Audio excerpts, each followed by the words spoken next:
Hi, so I want to talk about 5 open problems about context-free languages. So we usually think of regular languages and context-free languages as being these settled research problems, and then we worked on to more interesting things.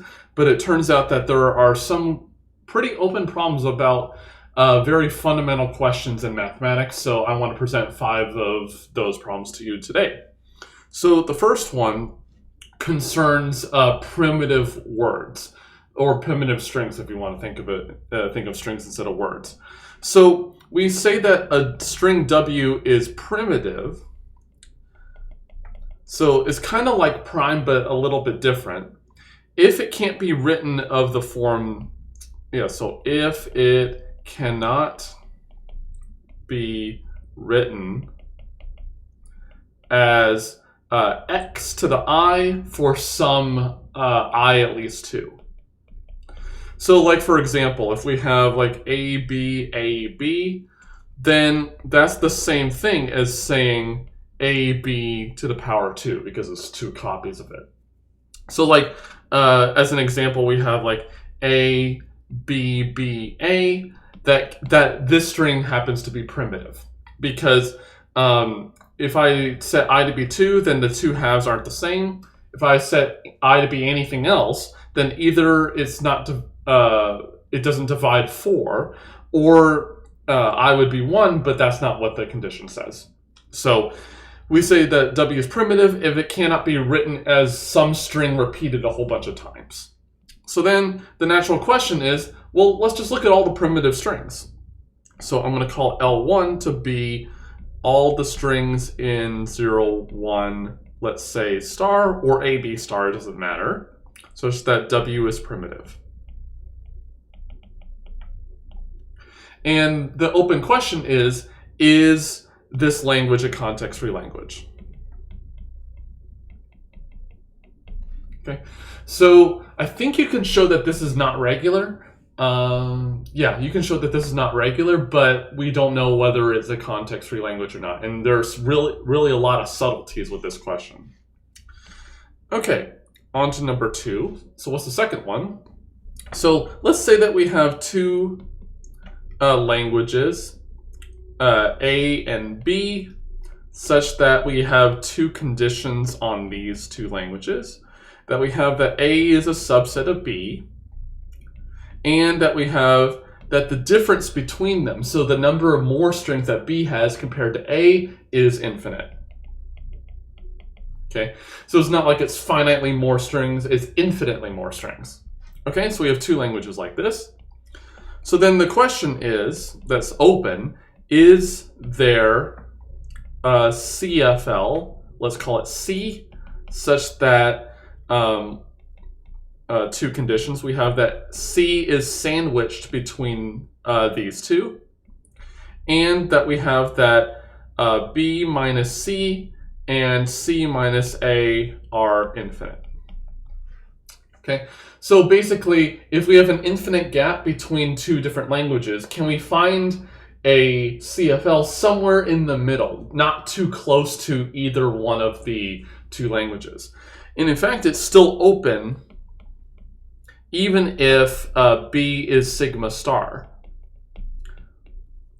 So if B is sigma star, then effectively we have only one language to worry about, A, because B is fixed to be sigma star. But even then, we don't even know if that's the case, if there's always a context-free language in there. And that's a pretty old question.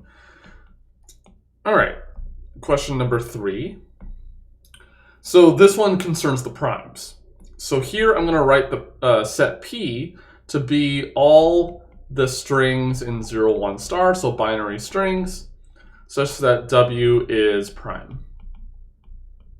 So just prime numbers, nothing fancy about that. Is P a CFL? Well, actually, I meant, is P star a CFL? So I think you can show that P itself is not a context-free language, but maybe the star is a context-free language, which is basically just a concatenation of a whole bunch of primes. And there doesn't seem to be much progress on that question. It seems to be quite difficult. Question 4 This was, I saw this on CS Stack Exchange as well as the next one, and I thought it was pretty interesting. So I've done the question of where we have a string that is in two pieces, equal length pieces, where they differ in exactly one character. So the edit distance in some sense is 1, because you just change one character from one part to the other, and that is context free. So the question essentially here is, what if we do at least 2 edit distances between the pairs, but we interleave them? So we're going to have 4 parts, u, x, v, and y, such that all 4 of these, u, x, v, and y, are in 0, 1 star, or AB star, it doesn't matter. We have that the U part and the V part have exactly the same length, but are different from each other. So U is not equal to V.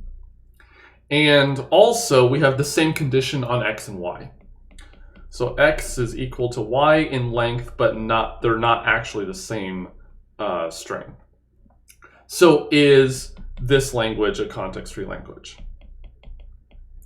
So here you can actually reformulate this as a string that has that is even in length, and the 2 halves have edit distance at least 2. So you modify at least 2 characters.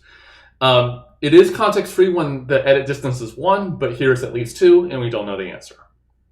And I thought that was pretty interesting.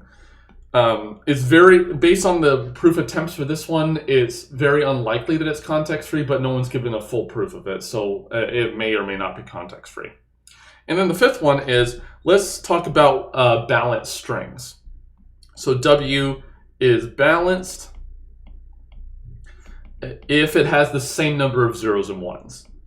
So if we count the 0s in the string and count the 1s in the string, it's exactly the same. So like an example would be 0, 1, 1, 0, because it has 2 1s and 2 0s. So then now let's focus on this language, which is kind of interesting, which is all the strings in 0, 1 star, such that the length of W is even, so that's not too hard. And the first half of W is unbalanced. Okay, so this seems to be quite difficult and kind of subtle also. Maybe that there's a really easy proof and I'm just not able to locate it or come up with one myself.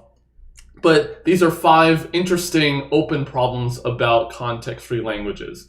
So hopefully you can progress in some of these. If you have any ideas about a proof, please put them in the comments down below.